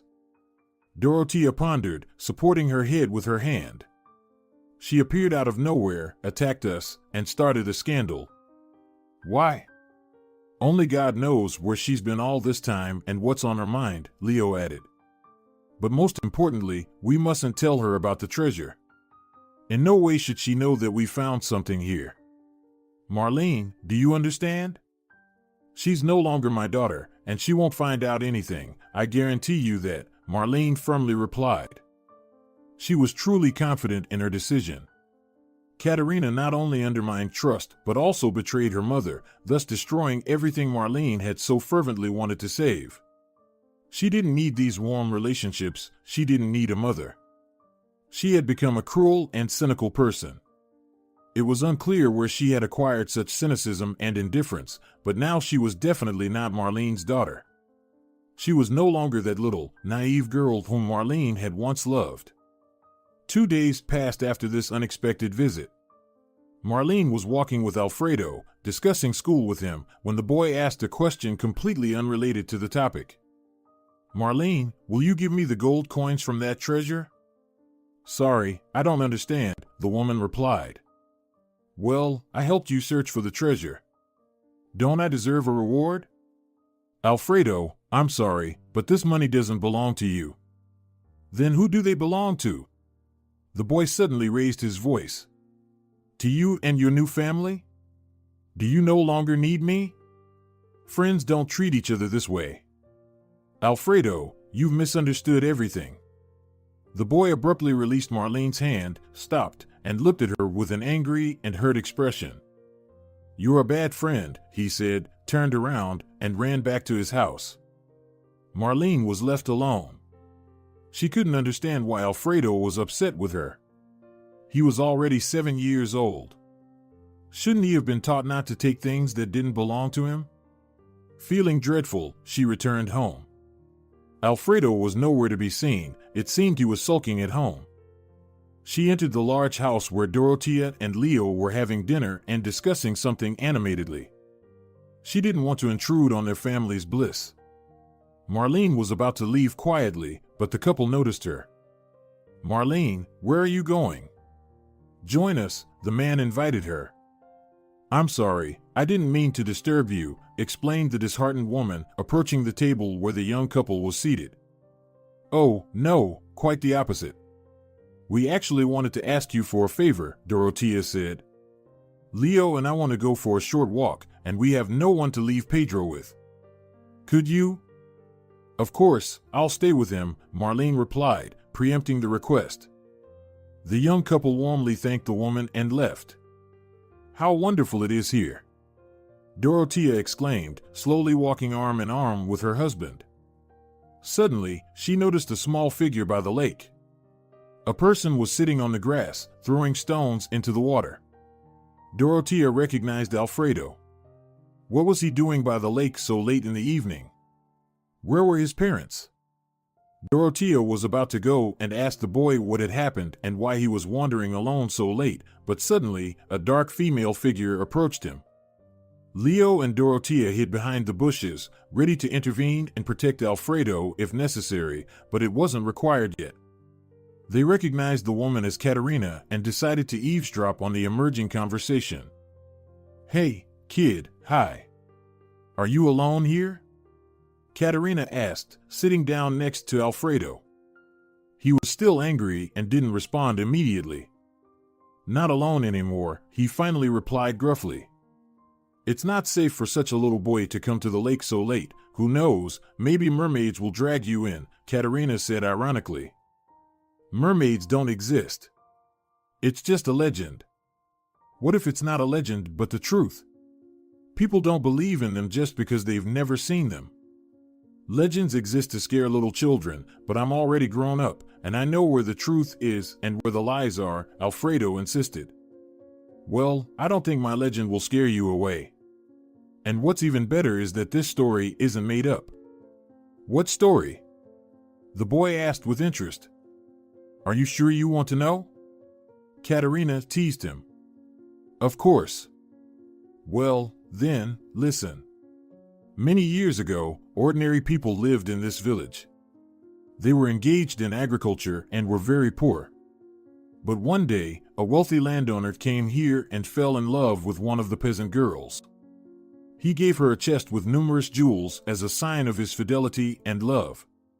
However, this poor girl was so afraid that the treasures would be stolen that she buried them in the barn. She didn't even have a chance to try on those beautiful jewels. She was brutally killed by terrible people. And where's the truth in all of this? Alfredo persisted. The truth lies in the fact that this girl lived where Marlene's house stands today. She's not my real grandmother, the boy admitted sadly. I know. I accidentally overheard your conversation when you were walking. She behaved horribly, but the worst part is that she doesn't want to share this wealth with anyone. I'm not her family, I understand her, Alfredo confessed. Alfredo, don't you remember me? Katerina asked. The boy was trying to look closer at her face, but the darkness concealed all features. She took out her phone and illuminated it with a flashlight. Are you Katerina? Marlene's daughter? Alfredo exclaimed, so loudly that Katerina hushed him. Quiet, quiet, no one should know about our conversation. After all, you wouldn't want all the money to go to unworthy people who have settled in Marlene's house? Of course, I wouldn't. She's my friend, not theirs. That's why I propose a deal to you, Katerina enthusiastically announced. A deal? What's that? It's an agreement between you and me. You tell me something, and in return, I give you half of this treasure. What can I tell you? The boy asked with interest. You know where they hid this chest, don't you? Actually, no one told me, Alfredo began hesitantly. But one day, I was playing with Pedro, and we accidentally kicked the ball to the second floor. In the bathroom of Dorotea and Leo, there was that chest. They put it in a huge laundry basket that day. It was open, and I saw it there. Excellent. Then it's a deal. You gave me information, now wait for your reward. There's just one condition. What is it? Don't tell anyone about our conversation, or it won't work out. They shook hands, and a very content Alfredo went home. Katerina also wanted to leave, but heard some rustling in the nearby bushes. She approached closer, listened, but saw nothing. It seemed so, she said, and left. When Dorotea and Leo made sure that no one else was on the lake, they breathed a sigh of relief. Dorotea still tried not to breathe. What the hell was that? Leo finally snapped, infuriated by what had just happened. Can't you see? They used a little boy for their selfish purposes, and he, being naive, believed it all. So, she's planning to steal the treasures from us? Her husband insisted. Yes, Leo. We need to urgently go home and tell Marlene everything. And they rushed home, finding Marlene gently rocking the child. She looked at their alarmed faces with confusion. The couple was in a state of panic. What happened? The woman asked in surprise, covering the child with a blanket. He finally fell asleep. Dorotea and Leo recounted everything they had seen and heard. Marlene nearly had a heart attack. She understood that her daughter was quite a character, but not to this extent. They discussed everything for a long time and tried to come up with a plan. In the end, Leo spoke up. Okay, that's it. I have a plan. They didn't know when the robbery was supposed to happen, but something told them that Katerina wouldn't delay it. And they were right. The next night, they noticed her crawling in camouflage near their house. She thought it was an excellent disguise, but she was very wrong. In the evening, all family members took their positions. Katerina snuck into their house through an open window, thinking it was the owner's carelessness. However, even this detail was well thought out by them. Everything was done to lure her into a trap. The woman believed the naive Alfredo and went into the bathroom, although she turned out to be no less naive than the boy. The bathroom was located opposite some doors, and she assumed it was someone's bedroom. It might be Leo and Dorotea's room, so the woman stealthily crept into the bathroom and started looking for a large laundry basket. She didn't have to search for long. But what fools, thought Katerina, to hide such valuable things so carelessly. Suddenly, she heard a sound in the corridor, as if something not very heavy had fallen. She turned around, listened, but didn't see anyone, so she returned to her business. Carefully and silently, she pulled out the box with jewels. Not as big as they claimed, she thought, but upon opening it, she realized how bad it was. This chest was a fake. It contained only children's trinkets. She almost screamed in disappointment. Then the bathroom door slammed shut behind her, and she heard footsteps and shouts, "Call the police, she's trapped." Katerina tried to open the door, but it seemed they had wedged something like a mop into the handle, blocking the passage. And Katerina was indeed trapped. There were no windows in the bathroom, and there was nowhere to escape. She realized that this was a real defeat. She had nothing left but to wait for the police to arrive. The door opened half an hour later. During this time, no one spoke to her, and she couldn't hear any conversations outside. Everyone spoke in whispers. It infuriated her tremendously. As soon as the door opened, a burly man in a police uniform greeted her. He immediately ordered her to turn around. She didn't resist, and she complied. Handcuffs were placed on her wrists. The man uttered the most cliché phrase she had heard a million times in movies. "You're under arrest. You have the right to remain silent. Come with me." As she walked out of the bathroom, she made eye contact with Dorothea. She was beaming with joy at the fact that their plan had succeeded. Katerina, on the other hand, was terribly angry. She didn't expect these people to be so resourceful. And the plan was very simple. Leo and Dorothea stayed in their bedroom until Marlene, who was standing in the adjacent toilet, closed the door, signaling by stomping her foot. Immediately, Leo burst out of the room and slammed the door to the bathroom. The plan worked out. Katerina was put into a barred car, and the family followed. They were all heading to the police station. "Why did you break into someone else's house?" asked a serious man in the interrogation room. Katerina had never been in such a room. To some extent, she was even curious about how these things were done in another situation, of course. "Of course, I refuse to speak without my lawyer," Katerina replied indifferently. "Do you want to take this matter to court? Then I will tell you what the outcome will be. You will not only pay a fine, but you may also end up behind bars. Maybe during the investigation, some of your dark deeds will come to light. Is that what you want? What do you know about my past?" Katerina asked him suspiciously. Of course, it was a cheap manipulation. She wanted to change the subject. "Either you answer the question or you stay in custody until the trial," the investigator pressed her. "I wanted to take things from my mother's house, and she said that I'm not her daughter." You see, she was very offended. Of course, it hurt me, and I decided to take back at least what belonged to me. "All right," the investigator concluded after a minute of silence. He stood up and left the interrogation room. Then, 2 policemen came in and escorted her behind bars. She tried to break free, but it didn't work. Now it was Marlene and her family's turn. They asked to be interrogated together, as they didn't hide anything from each other. "So, you knew that she would break into your house?" the man in glasses asked. "Yes, that's why we were prepared for the attack," Dorothea answered. "Why didn't you call the police immediately when you first suspected something?" "Because, sorry to say this, but the police in our country work a bit strangely. If we had called you in advance, she would have been scared off, and she would have committed the theft on another day. Then we would definitely not have caught her in the act," Leo sarcastically replied. "But she didn't steal anything from you, right?" the investigator asked. "No, but there was still a break-in. She trespassed on private property," Marlene replied. "She said she wanted to take personal belongings because she was upset with her mother." "Is that true?" They all exchanged glances, and surprise froze on their faces. "No," Leo finally answered. "That's a blatant lie." "In that case, what did she want to steal from you?" the investigator inquired.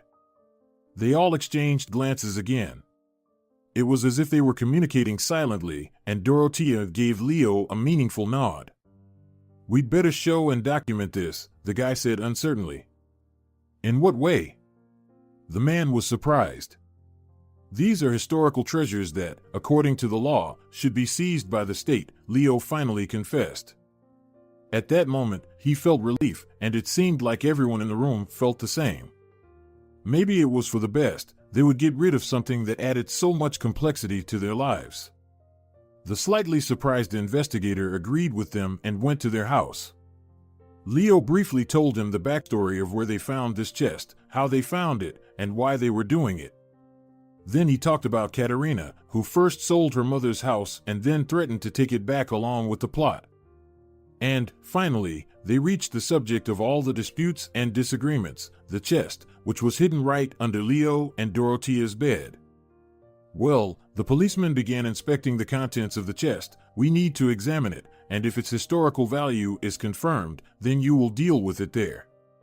I have to confiscate it and hand it over to the appropriate authorities. Everyone agreed with this, and the chest was confiscated. The conflict with Katerina was resolved. She was fined for minor domestic hooliganism and released. And so, it seemed like this story finally ended, but the next day Alfredo showed up at their house. He was crying bitterly and couldn't stop. Marlene tried to comfort the poor boy for a long time, not understanding what had upset him so much. She treated him to various candies and gave him coffee. Finally, Alfredo managed to calm down a bit and tell what had been bothering him. "I'm sorry, Grandma Marlene," he cried on her lap. "Forgive me. I am so guilty." "What are you talking about? What are you sorry for?" The woman reassured him. "I told your bad daughter where you hide that cursed chest. All the troubles because of it. But we've already settled everything, sunshine." "Alfredo, what's wrong?" "I'm so guilty. I quarreled with you and betrayed you right away. I'm a terrible friend. I'm guilty too in that case. I shouldn't have refused you so abruptly. We're all guilty, but the most important thing is that we can admit our mistakes. We learn from them, that's the main thing. Grandma, I love you so much." The following months went wonderfully. Summer was coming to an end. Alfredo was getting ready for the second grade, and Pedro was finally going to daycare. The historical expertise confirmed that the chest and its contents were a historical treasure, so now they belonged to the state. However, they were paid a good sum for the found treasure. Leo was promoted at work. Now they could afford to buy a spacious family car. Alfredo's parents became good friends with Dorothea and Leo, forming a wonderful friendship between the two families. They invited each other to picnics, birthdays, and celebrations. These two families became very close. Marlene no longer spent the entire year alone in the remote village. Dorothea and Leo allocated a separate room for her in their apartment. Grandma Marlene also lived with them in the winter and took care of the child while the young parents went to friends or to the cinema. And when everyone was at work and Pedro was in daycare, Marlene could enjoy a previously unknown city social life. She visited libraries, parks, and museums, socialized with peers, and even took up power walking with a group of like-minded people. There had been no news of Katerina for a long time. Where did she go? What happened to her? How were her children doing? Was she still married? Marlene didn't know and almost didn't care anymore. Katerina had chosen her own path. No one forced her to abandon her mother. Of course, initially, it was difficult for Marlene to accept this, but she understood that it had always been a one-sided love. Katerina has never loved her mother since her early childhood. She was a cruel and cynical person. A year passed. Summer came again to the city. All the ghosts of the past gradually faded into the family's memory. Now they sought to maintain relationships and help each other every day. Marlene mainly assisted with cooking and taking care of the child, offering various advice but not imposing it. Parents had to decide how to raise their children on their own.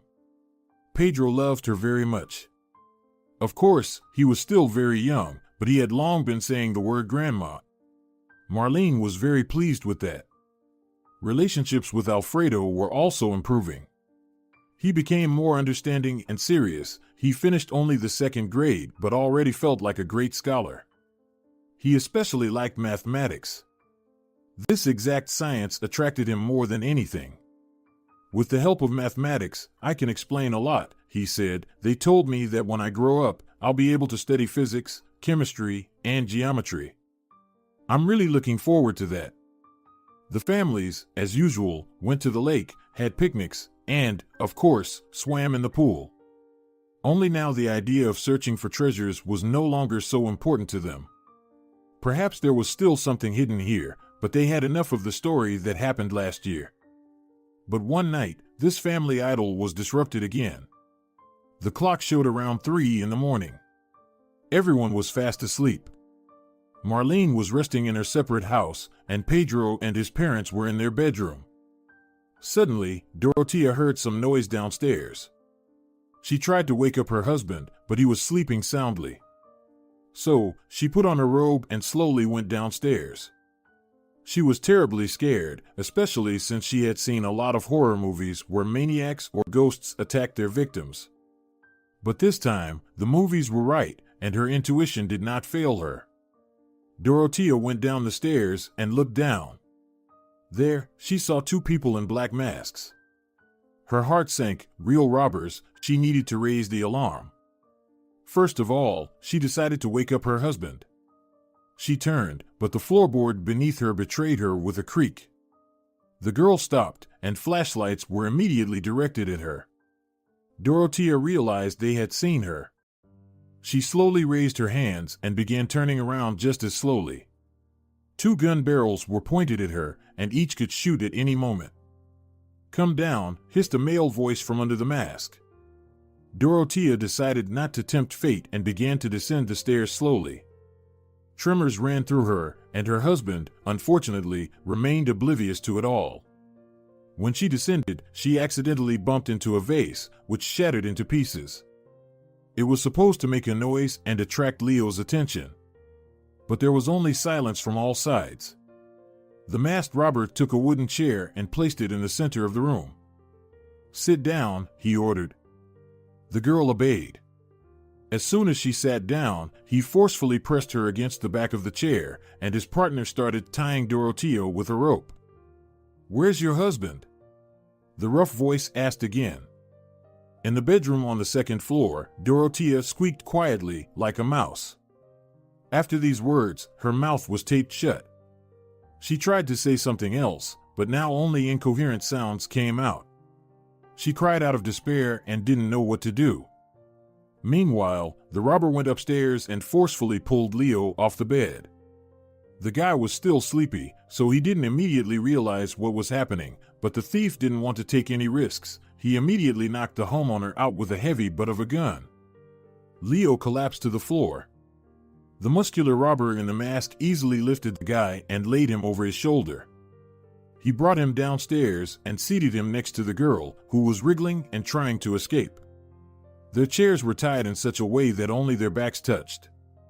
They couldn't even look at each other. After about 5 minutes, Leo came to his senses, although there was no longer any point in that. He was as immobilized as Dorothea, with his mouth taped shut. "Well, finally, you both woke up," said a familiar female voice. Dorothea couldn't understand where she had heard it, but when the woman took off her mask, everything fell into place. It was Katerina again. Her partner didn't bother removing the mask, probably not wanting to reveal his identity. "Tell me where the chest is," she ordered the 2, indifferent, while pointing the gun at them. Dorothea just mumbled. Katerina thought she wanted to say something, so she signaled her partner to remove the tape. But instead of revealing the location of the treasure, Dorothea blurted out, "You'll burn in hell, you monster." After these words, they immediately taped her mouth again, giving her a slap for good measure. "Now, you," Katerina interrogated Leo, circling around him, "do you also have something clever to say, like your wife?" He shook his head from side to side, trying to free himself. "So, you're all going to remain silent. Am I right?" Katerina asked rhetorically in a disdainful tone. "Well, then I'll have to motivate you in other ways." She nodded to her accomplice, and he went upstairs. Dorothea immediately guessed why he went there, or rather, who he went after. She began to struggle, break free, and shake the chair, but it was all in vain. When Katerina's partner returned with their son, Dorothea almost lost consciousness. Tears streamed from her eyes. The robber held her son by the hand, and he swayed in and out of sleep, constantly on the verge of falling. The man sat him on the couch. Thankfully, Pedro was too sleepy to understand what was happening. He just laid down on the sofa and continued sleeping. Katerina approached Dorothea even closer, face to face, and whispered, "Oh, what is it? Are you crying?" Yes, mothers should cry when their child is in danger. She pointed the gun at Pedro, the defenseless child, who peacefully slept on the couch. Dorothea trembled. She screamed with all her might, but it only came out as a plaintive moan. Tears flowed like a river. Katerina approached her again, ripped off the tape, and Dorothea experienced unbearable pain, but she didn't waste time and screamed, "Don't you dare touch him." Her mouth was immediately taped shut again, but now Dorothea hoped that someone would hear her screams. And indeed, Marlene woke up from her deep sleep, hearing the piercing scream. At first, she thought it was only her imagination. To be sure, she looked out the window, which faced directly onto Dorothea and Leo's house, and noticed an unnatural blue light in one of the windows. Something happened, flashed in her mind. She put on her robe and, passing by the shed, took a shovel just in case. She quietly approached the house and cautiously opened the door. Before her, there was a monstrous scene. Dorothea and Leo were sitting tied up. Dorothea was sobbing, and Leo was trying to free himself from the ropes. Her daughter was here again. She and her accomplice threatened to kill little Pedro, pointing a gun at him, if the parents didn't reveal the location of the chest. In horror, without thinking about what she was doing, Marlene ran up to Katerina and gave her the strongest slap in her life. Katerina even staggered from the unexpectedness. "What are you doing, you devil?" Marlene shouted. "Get out of here and don't interfere," Katerina retorted and continued pressing Dorothea. "Your child will die because of your selfishness. Is that what you want? Come to your senses. You're committing a crime. There are no more treasures here." "Oh yes, sure," Katerina smirked. Throughout this time, her accomplice was standing with a gun aimed at the child. Marlene, realizing the direness of the situation, grabbed the shovel she had brought and, with all her strength, hit the bandit on the head. She missed slightly, but still managed to hit the edge. The man, out of surprise and pain, instinctively started shooting. Marlene immediately rushed to Pedro, shielding him with her body. One bullet hit the ceiling, and the other went straight into Katerina's heart. She looked in horror at her partner and, a second later, collapsed to the floor. She didn't even have time to say anything. Her breath stopped immediately, and her heart ceased to beat. Seizing the opportunity, Leo finally freed himself from the ropes and twisted the bandit's hands behind his back. "Call the police!" he shouted to Marlene. She did everything exactly as instructed. The police didn't take long to arrive, but Leo had already managed to tie the bandit's hands, seat him on the couch, and point a gun at him. Meanwhile, Dorothea took her son upstairs and kissed him for a long time. "Everything's fine, my love, everything's fine," she said to him, hugging him as tightly as possible. The police burst into the house with their weapons and ordered everyone to raise their hands and surrender. The bandit attempted to escape, but he failed. "I never knew you were such a fighter, Marlene," Leo joked when they took away the criminal and Katerina's body. Marlene was sitting on the couch, neither alive nor dead. They were asking her something, but she couldn't understand and couldn't answer. Her heart was under tremendous pressure. Realizing that she felt unwell, they called an ambulance just in time. In the clinic, they said she had had a heart attack.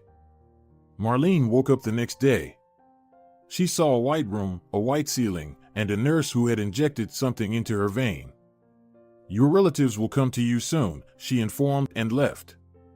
A few minutes later, Dorothea, Leo, and Pedro on her arms, Alfredo and his parents burst into the room. All of them were very concerned. Alfredo brought wildflowers, Pedro brought a balloon, and Dorothea brought Marlene her favorite raspberry jam, which she had made herself. "Is all of this for me?" the woman wondered. "Yes, for you, Grandma Marlene," Alfredo exclaimed, hugging Marlene. "We are so glad you're feeling better." "We were terribly worried about you," said Dorothea. "Oh, you shouldn't have," Marlene blushed in embarrassment. Marlene spent another week in the hospital. Every day someone visited her, Leo with Dorothea, Alfredo with his parents, who shared news about everything happening in the world. "Oh, and when you come back, we'll throw you a cool party," he announced. "It's a secret, though." "Oh, you chatterbox," Marlene jokingly scolded him. When she was discharged, she needed to use a wheelchair for an entire month. But it was not a problem, as they now had a large car that could accommodate anything. Finally, they brought her back to her home. Leo unloaded the wheelchair, placed Marlene in it, and drove her into the house. As soon as the door opened, the lights came on, and inflatable balloons floated to the ceiling. Everyone stood with gifts and a cake, shouting in unison, "Surprise!" Marlene warmly thanked everyone and sat down at the table. As she explored the house, memories of the past night cut through her consciousness like a knife. Her daughter had died, and she hadn't even felt anything. She felt bitter and ashamed of her indifference to her daughter's death. However, she was terribly frightened for the fate of Dorothea and her son Pedro, who had narrowly escaped death. Perhaps her true love now lay in them? By the end of the evening, Marlene was informed that her daughter's accomplice had received several years of imprisonment. So, in the twilight of her years, Marlene found a really loving family. They valued, respected, and loved her until the end of her days. Dorothea became like a daughter to Marlene. She devotedly cared for her, even when Marlene became bedridden. But she still had a whole 10 years of productive and happy life ahead of her. Dorothea and her husband always remained sensitive and understanding. And when someone said that, legally, they were not a real family and couldn't be considered one, Marlene just smiled in response, as a true family is not only those connected by blood but also those who love, respect, and care for each other. For kinship is not only in blood but also in the call of the heart. If you're enjoying it as well, leave a like and subscribe.